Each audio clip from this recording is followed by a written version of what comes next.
Bismillahirrahmanirrahim. Assalamualaikum warahmatullahi wabarakatuh. Nama saya Fadlan Abdillah Musliha, dari Universitas Muhammadiyah serta pelatihan peningkatan keterampilan dasar teknik institusional di Universitas Andini gelombang 1 21 sampai 28 Maret 2022. Ini adalah video tugas video pembelajaran saya. Mulai. Assalamualaikum warahmatullahi wabarakatuh. Selamat siang anak-anak ya, Mas Mbak. Ketemu lagi dengan saya ya. Ini juga pertemuan kedua ya. Mana kemarin sudah kuliah apa aja, pertemuan baca ini sudah mulai ya. Kemarin ya, ini kemarin sudah kuliah dengan saya bagaimana itu dunia ya. Nah, kemarin sudah kita bahas tentang bagaimana kita melihat fitokimia, itu dunia farmasi gitu ya. Nah, jadi nanti berikutnya kita akan membahas tentang metabolit primer dan metabolit sekunder. Ya, sebelumnya silahkan diisi ya mukanya, berprestasi ya. Silahkan diisi ya, ini sudah kelihatan bisa sambil lihat buka. Itu Mbak Bisa sudah isi, kemudian Mas Ibnu, Mas Bagus sudah isi ya, silahkan ya, terima kasih. Belum isi, oke. Saya izin screen ya.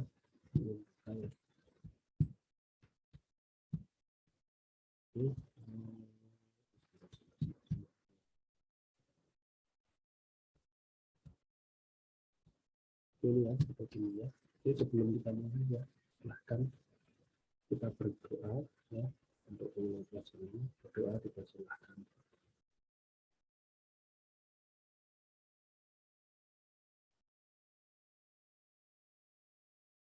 Terima kasih ya. Ini saya lihat ininya, prosesnya sudah betul ya. Silahkan teman-teman disuruh masuk ya. Segera kita mulai. Oke. Sebelum kita mulai ya ini. Ya, kita lebihnya ya.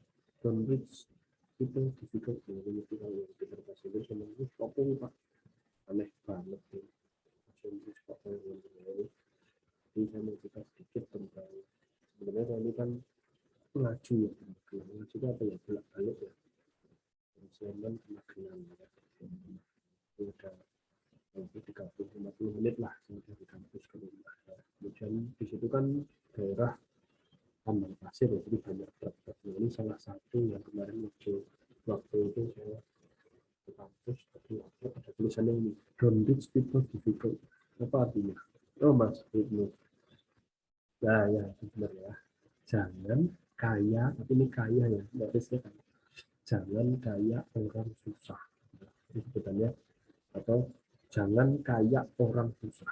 Terus apa artinya? Atau apa yang menarik? Yang menarik bagi saya adalah itu seperti kita. Kadang kita tuh apa ya namanya? Menjalani hidup ini kok kayak orang susah. Gitu. Padahal ya meskipun susah, tapi bagi kita itu adalah hal yang harus kita lakukan, yang harus kita hadapi. Ya. Jadi kita harus, oh ini tuh yang harus saya lakukan. Oh jadi mahasiswa farmasi itu harus kayak gini Pak. Oh yang dilakukan satunya adalah fitokimia. Nah itu ya, jangan kayak kita harus bangga sebagai sekitar akademika Indonesia matematika aku loh lah ya, itu salah satu yang bisa saya petik dan mau saya sampaikan itu ya, kan memang bisa beda Pak ya, memang beda saya tidak dari seorang sopir truk aja bisa memberi apa ya, memberi pesan yang mendalam bagi saya. Jadi oke, berikutnya tujuan menerang mampu mendistribusikan metabolit primer dan metabolit sekunder dalam fitokimia. Ya. Oke. Kemudian review fitokimia itu apa sih Pak? Ya, jadi bagaimana kita membahas tentang senyawa-senyawa apa saja yang ada di dalam tumbuhan, terutama di tumbuhan. Kemudian gunanya buat apa? Gunanya adalah sebagai alternatif pengobatan. Ya. Bagaimana kita bisa menemukan senyawa potensial untuk alternatif atau membantu pengobatan yang sedang ada. Ya, jadi sebelumnya sudah review dulu, nggak silahkan sudah saya share itu di chat room Zoom, ya. Chat room Zoom ada pretest, ya. Pretest tentang metabolisme, metabolisme, itu silahkan ditulis, ya. Ditulis kemudian sorry, diketik, ya, jangan ditulis, diketik, silahkan dijawab dulu, ya. Langsung dulu aja, saya beri waktu kalau 3 sampai 5 menit, silahkan, ya. Silahkan setahunya aja, ya, setahunya aja, silahkan diisi, ya.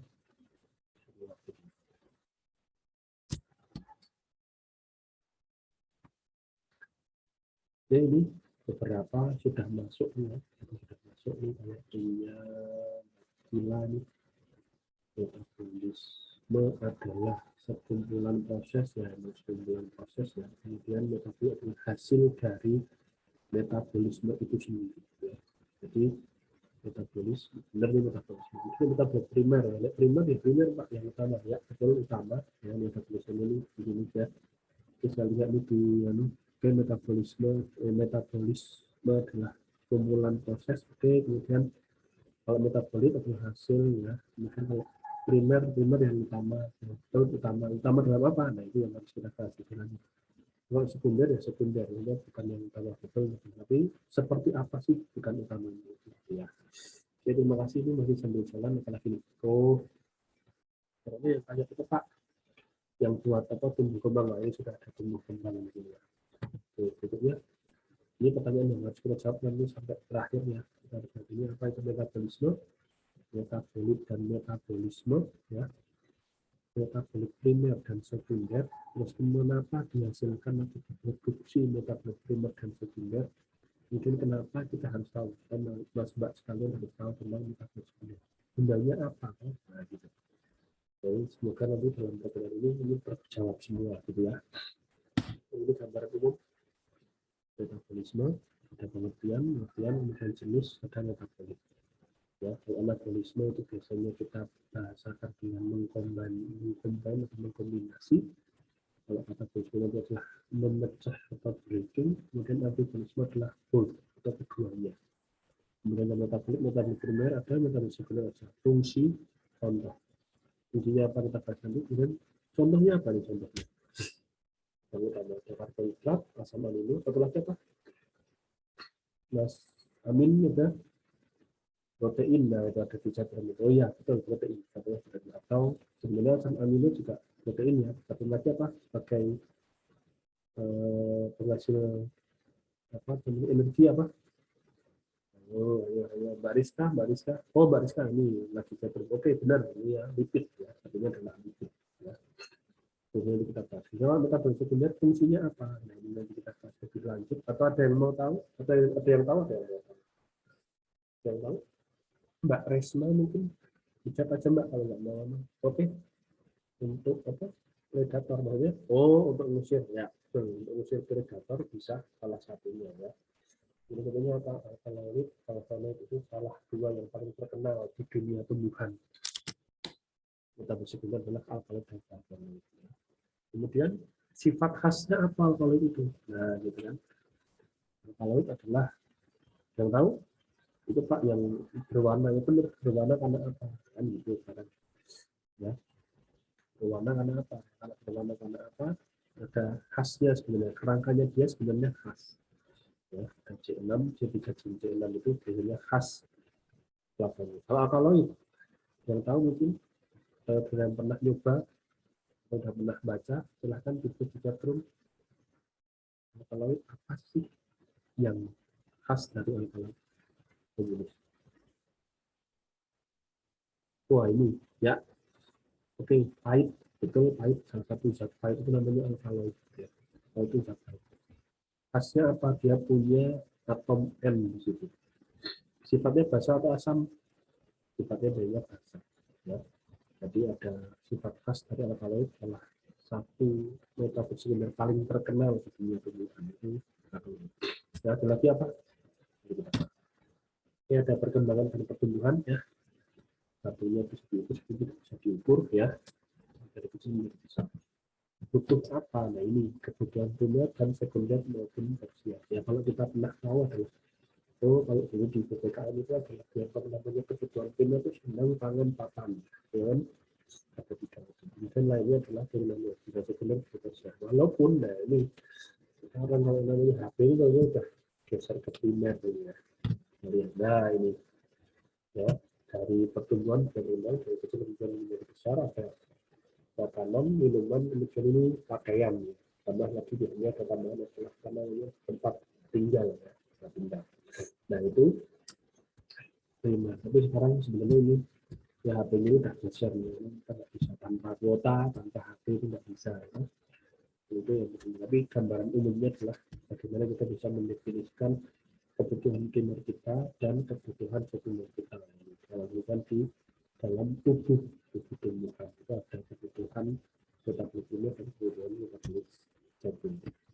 Nah ini itu baru kembang ada proses metabolisme jadi yang anak kecil jadi dewasa, kemudian tanamannya kecil jadi gede besar ini, kemudian kecil jadi besar. Ya, dan metabolisme, definisi metabolisme yang sebagai berikut: the sum of mechanical reactions that take place within each cell of a living organism and that provide energy for vital processes and for synthesizing new organic material. Sekumpulan proses atau reaksi kimia di dalam sel makhluk hidup untuk menghasilkan energi yang digunakan untuk kelangsungan hidupnya. Proses vital dan sintesis material organik baru itu adalah metabolisme. Hasilnya apa? Hasilnya adalah metabolit. Ya. Metabolisme menghasilkan metabolit. Metabolisme ada tiga: anabolisme, katabolisme, dan antibolisme. Combine, breaking atau breakdown sampai keduanya. Ya. Sampai sini ada yang mau komen atau tanya? Silakan ke chatroom. Oh ya. Kalau dalam flavonoid apalagi Pak?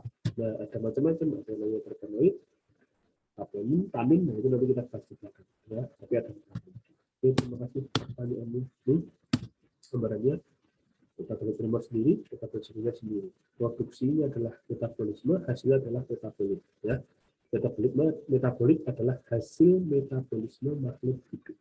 Ya. Ini tadi yang ditanyakan, senyawa yang diproduksi makhluk hidup dibutuhkan langsung dalam pertumbuhan dan perkembangan. Maka ini di Sakti, metabolit ini adalah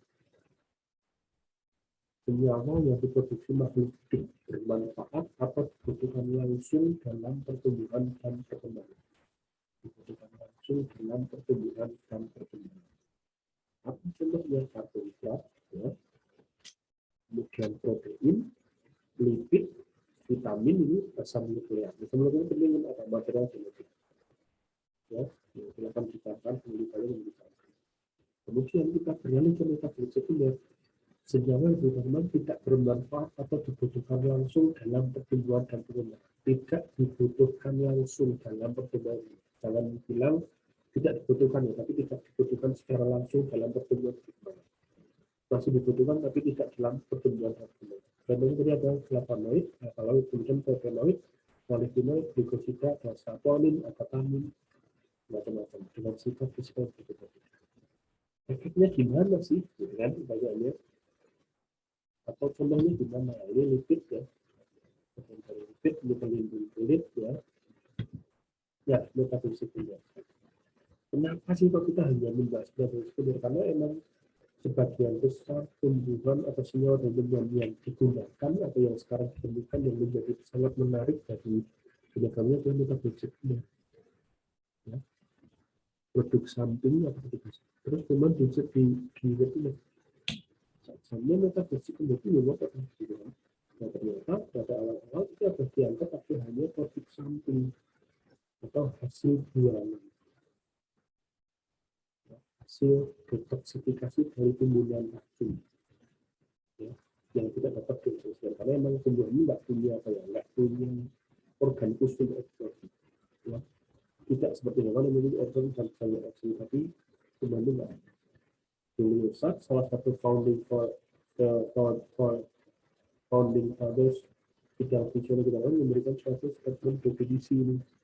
And the importance of discomfort of the inner programming of the brain is so far. Jadi ada beberapa yang kita ketahui itu fungsinya apa.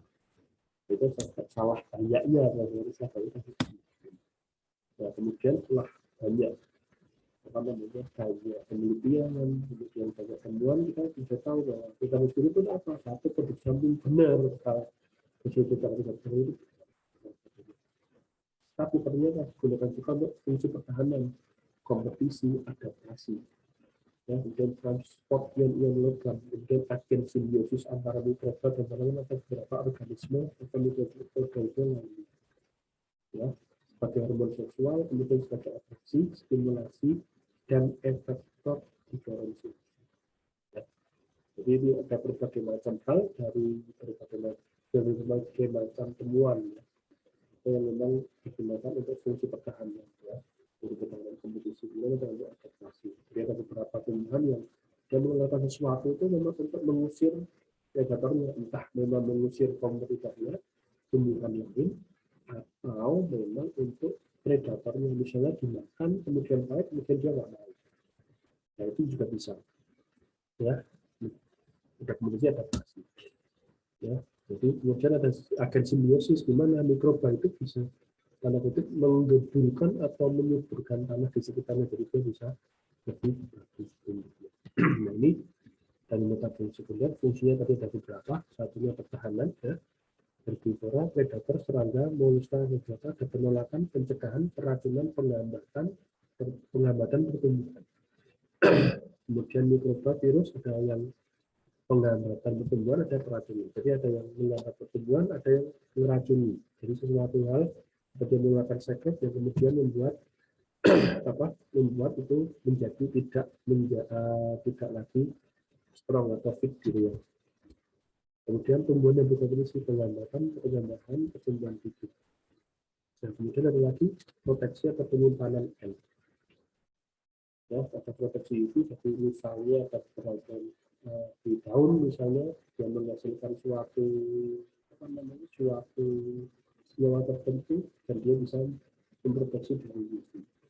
Ini saya adalah yang terakhir ya, ada beberapa lagi adalah tentang penarik serangga polinator atau binatang penyebar bisu atau bakteri timbul akar atau spesialis yang adaptif. Kita tahu dulu pernah ya di kuliah di SMK ya, jadi kita tahu bahwa ada beberapa bunga yang berwarna. Ya, pada saat berwarna dia punya bunga yang lagi menghasilkan nektar. Bunga ini akan menarik serangga untuk datang mengisap nektar, kemudian datang ke situ, tidak sengaja dia akan membawa atau tubuhnya bisa tidak sengaja membawa serbuk sari. Ya. Jadi hewannya bisa dapat nektarnya, serbuk sarinya terbawa, ya. Kemudian dia terbang lagi ke tempat yang bisa diserbuki oleh serbuk sari itu. Jadilah penyebutan polinasi. Jadinya bisa reproduksi tumbuhannya. Kemudian selain itu bisa juga menarik binatang penyebar biji, ya. Jadi mungkin yang dimakan memang mungkin buahnya dimakan, bijinya kemudian tetap dibawa, tapi kemudian dibuang, tapi tanpa sengaja ternyata bijinya itu bisa tumbuh. Jadi dia penyebar biji. Untuk bakteri timbul akar ada beberapa bakteri yang dia bisa membantu proses tumbuh dia di dalam tanah itu. Jadi dia lebih survive atau mungkin lebih subur, kemudian berkembang lebih. Ya, kemudian ada lagi yang adaptasi beberapa akar tumbuhan yang mengeluarkan sekret yang dia bisa mematikan tumbuhan yang lain. Dan itu berarti dia bisa hidup sendiri atau dia bisa lebih fit di kondisi itu. Ya, ini seperti kompetisi. Kompetisinya kan mengeluarkan itu agar dia bisa tanda kutip yang menghambat pertumbuhan tumbuhan. Nah ini gambaran ya, analoginya adalah setelah kita tumbuh dan berkembang, kita nggak mungkin kan cuma diem aja. Jadi kita butuh pengetahuan medis, butuh skill memancing, keterampilan fisik, pengetahuan militer, nasionalisme, bisa bahasa Inggris, bisa bahasa Cina, bisa kita. Nah itu adalah metabolik sekundernya. Ya. Jadi kalau kita tumbuh kembang, oke, kasih makan, tidur, kemudian ke belakang, makan lagi, tidur lagi, gitu-gitu. Tapi kan nggak mungkin karena itu adalah kita, ternyata kita belajar. Jadi metabolik sekundernya, kita punya pengetahuan. Nah, itu metabolik sekundernya. itu gambarannya seperti itu. Nah, bagaimana kita bisa menjadi kita sekarang artinya menjadi ahli farmasi, kita realamin, kemudian kita bisa mancing, terus kita bisa berbahasa Inggris, berbahasa Jawa, mereka adalah gambarannya adalah seperti itu, analoginya. Nah ini contoh nyata ya, namanya antosianin, itu adalah turunan flavonoid ya, itu berwarna, kemudian C6, C3, C6 ini adalah khas kepunyaan flavonoid ya. Biasanya di bunga-bunga. Ini bunga ini hanya bisa jadi yang memang makan bunganya ada, atau nanti nektarnya, tapi saya sampaikan nektar dihidup, serangganya nggak sengaja gesek-gesek atau masuk situ, kemudian satu sarinya nempel, dia terbang lagi ke bunga yang lain, kemudian jadi penyakit. Salah satu fungsi ya golongan flavonoid antosianin. Kemudian yang kedua, bunga berwarna menarik dan mengeluarkan bau atau aroma menarik polinator. Kalau yang ini kebalikannya, mengeluarkan racun, toksin, dan dapat menyebabkan reaksi muntah jika buah ini digaji. Jadi apa emetik, ya, merangsang muntah. Itu juga sebagai salah satu fungsi adaptasi pertahanan tubuh. Nah ini gambaran bagaimana metabolisme dan metabolisme dengan berhubungan. Ini primary metabolism, ya, glyceraldehyde fosfat, jadi pertamaid. Ini eritrosa fosfat, sipimat ya, pirufat, ini gabungan. Pertanyaan? Jum boleh? Ya, kemudian apalagi Pak contohnya untuk flavonoid? Nah, flavonoid bisa misalnya turunan rutin, quercetin. Nah, itu ada di singkong, daun singkong. Nah, yang sering kita makan itu daun singkong itu juga turunan alkaloid. Flavonoid. Kalau alkaloid yang itu piperin, gitu, ya, kafein itu alkaloid. Ya. Kemudian kenapa belajar metabolisme sekunder? Karena memang baru sedikit yang kita tahu. Baru sangat sedikit. Walaupun sudah puluhan ribu, tapi baru sangat sedikit yang kita ketahui. Jadi kita masih harus banyak mengeksplor. Ya. Eksplornya seperti apa? Ya ini salah satunya dengan fitokimia ini. Bagaimana kita bisa mengerti bahwa tumbuhan ini mengandung ini.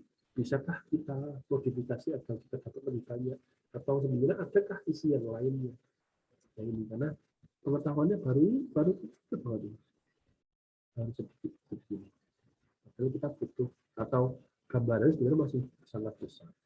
Makanya di beberapa tempat atau di beberapa kampus juga formasi bahan kampus sekarang jadi booming lagi, karena ini lagi dari teenager, tapi apakah coba minum aja, tapi enggak, tapi kita bisa ternyata kita bisa mendapatkan ini loh dari proses ini. Nah, seperti itu gambarannya. Ya, jadi tadi adalah teman-teman sekunder tentang itu tadi, ya. Jadi semoga nanti bisa menjadikan apa ya gambaran bahwa metabolisme sekunder itu seperti ini Pak. Jadi nanti yang diberikan sebagai adalah metabolisme sekunder. Kemudian kita punya lagi bisa zoom ada lagi bagaimana kita bisa tahu Pak tentang metabolisme sekunder ini atau ini. Nah, itu tadi. Jadi di setiap atau di beberapa senyawa dia punya kekhasan khusus dan itu bisa dideteksi secara kuantitatif maupun kuantitatif. Misalnya kalau flavonoid tadi C6, C3, C6 itu ada apa namanya ya? Ada reaksinya sendiri dan ada metode analisis kualitatifnya sendiri. Kita memang belum sampai sana karena kita masih membahas tentang deskripsi dulu ya. Kemudian tentang alkaloid itu juga bisa karena dia tadi punya apa tadi? Punya atom apa? Atom N ya. Punya atom N itu juga dia punya sifat khas tertentu kan atom N. Nah itu bisa dideteksi dengan cara-cara tertentu juga. Kalau saponin, sabun itu juga bisa. Saponin salah satunya, sabun itu juga bisa dengan apa? Ya dengan ini istilahnya apa ya? Itu kan sabun, jadi kalau digosok ini dia akan berbentuk buih. Nah ini salah satu contoh. Itu sederhana tapi bisa. Jadi ada beberapa hal atau beberapa metode yang bisa kita gunakan untuk menganalisis baik kualitatif maupun kuantitatif beberapa metode sekunder. Ya. Oke, gitu. Kemudian ada tugasnya tidak Pak. Nah, tugasnya adalah silahkan ya silahkan merangkum apa yang sudah kita bahas tadi selama ini. Silahkan dirangkum, kemudian ditulis tangan, kemudian diupload di Mokang. Saya buatkan kamarnya untuk mengupload tugas ini. Ya, kemudian itu yang pertama. Kemudian yang kedua, silahkan disebutkan apa saja sih karakteristik atau keistimewaan dari flavonoid yang saya sudah sampaikan, alkaloid sudah saya sampaikan, alkaloid, flavonoid, fenolik, ya, saponin dan tanin. Jadi ada 5. Silahkan disebut karakteristik masing-masing metabolit sekunder dan bagaimana metode pemisahannya secara analisis kualitatif dan kuantitatif. Ya, silahkan ditulis tangan masing-masing, nanti dapat di muka bentuk PDF. Ya, dalam bentuk PDF, kemudian silahkan juga disiapkan PPT-nya. Nanti minggu depan kita presentasi. Ya, untuk ini nanti presentasi dulu, kemudian nanti ada tambahan satu bagian, nanti kita tambahkan apa saja belajar. Jadi gambarannya tadi sudah ya tahu ya. Ringkasan ini deskripsi metabolit primer dan sekunder, kemudian silahkan ditulis tentang flavonoid, alkaloid, fenol, saponin, tanin, ada 5 karakteristik, ya, kekhasan, kemudian pemisahannya seperti apa. Karena kita berbicara tentang fitokimia. Ya, jadi itu tugasnya, ya, gambarnya. Kalau nggak ada, ya. Ya, saya tutup ya. Sebelum saya tutup kita berdoa dulu. Berdoa, silakan.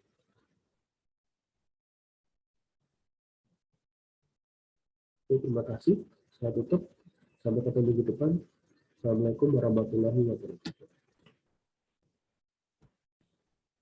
Berikut itu tadi adalah video pembelajaran yang saya buat untuk tugas video pembelajaran pekerti gelombang 1 Inggris Bengkulu. Terima kasih. Wassalamualaikum warahmatullahi wabarakatuh.